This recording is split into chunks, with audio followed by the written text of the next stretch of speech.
welcome back, and thank you for joining us for part 2 of our Natchez Trace Parkway adventure. I about forgot. This is from Tupelo to Lawrenceburg, and there are many things we want to talk about that interested us and we think would be good for you to stop at. The first thing is make sure that when you are in Tupelo or leaving Tupelo to stop at the visitor center. Yeah, stop at the visitor center. They have a movie that tells you about the Natchez Trace, gives you some more information. They also along the wall, they have a history of the Natchez Trace that you can walk around and read. They have some artifacts that were found in some of the mounds there on the trace. So just make sure to stop in and get a map. Yes. I don't know, Yeah. it's in Tupelo, so you've already gone through half of it, but Yeah, it's about a 15-minute video that you can watch that kind of gives you more of an idea of the Natchez Trace. So it's worth sitting in for.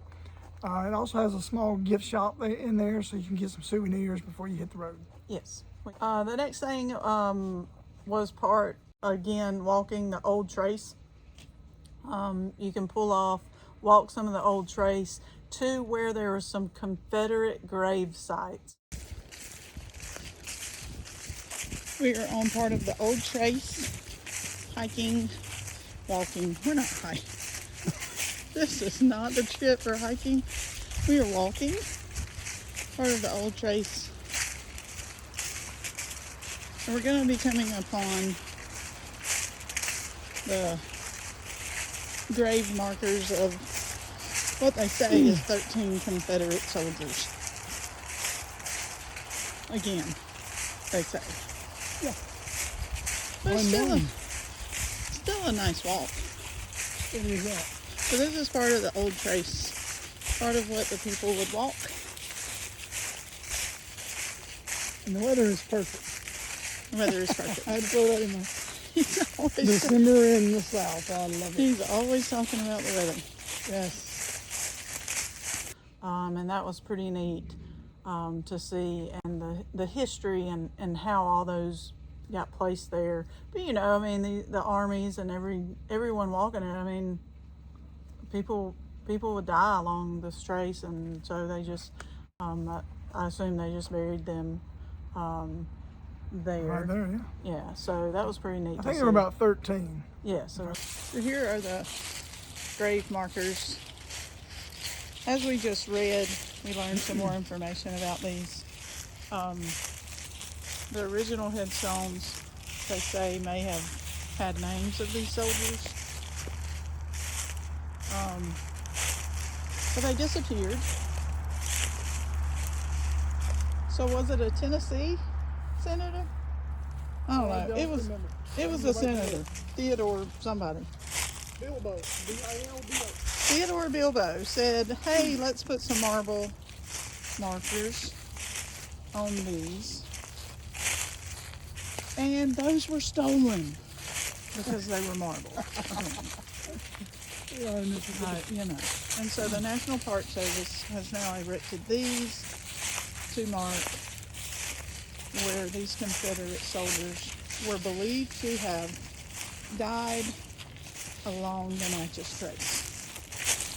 And that is our story. And they're sticking to it. That is story time with Knucklehead Adventures. Oh. Anyway, it's pretty neat. Just along the old trace. As you walk along the old trace, you come upon these. Yeah, and so driving on, we stopped at Farr Mounds. That is P-H-A-R-R. This was several mounds just built up in an open field. I mean, they were just built up like this. Again, ceremonial or burial mounds for the Indians. So that was neat to see.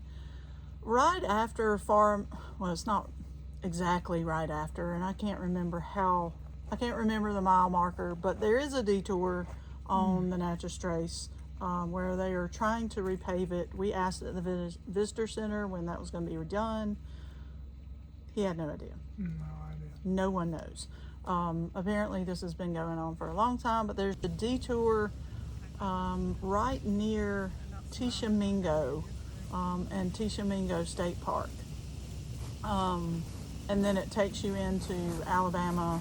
So you miss probably, 20-30 miles of the Natchez Trace Parkway. We did stop in at Tishomingo State Park just to see the campground. It's one thing that we did. We got out and walked across the swinging bridge. We're at Tishomingo State Park. We've driven through the park. And we think this may be a state park that we will come to for camping. But I just wanted to see the swinging bridge. 1939. Okay, great. No 1930. more than 5 people. No more than 5 people, so apparently there's a weight limit. That makes me nervous about going on here. I know. Oh, golly. I hate these things. So, and, No. and Jerry jumps and creaks. Oh, good grief. Loud. Oh, look. Now, we don't know which creek this is, or I don't care. I'm terrified currently.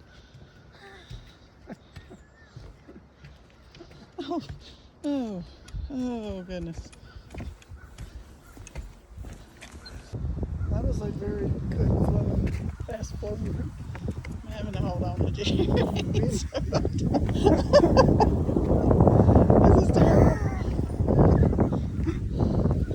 Oh, don't fall. No problem. Alright, so this is the end of the swinging bridge.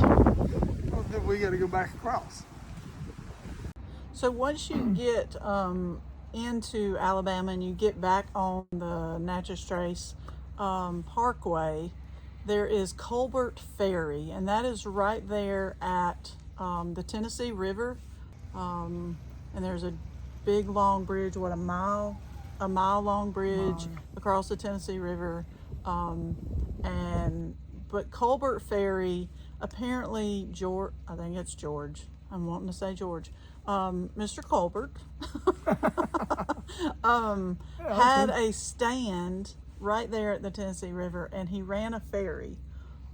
Word is that he charged Andrew Jackson $75,000 No. to have his army cross on his ferry. Now, I mean, I don't know how many times he had to go across. That's the story. I mean, I don't know if it's true, but That's what we read. that's what we read. That's the story about that. So that's a neat place to stop and see kind of the view of where his ferry and his stand were. Right, pretty close to right after you cross over that bridge over the Tennessee River, there's a place called Rock Spring. Not going to be confused with the other Rocky Springs. Yeah, that's population 0 today. Yeah. No, Rock Spring, apparently there's a trail that you can walk, maybe a 20-minute walk down to a bubbling spring.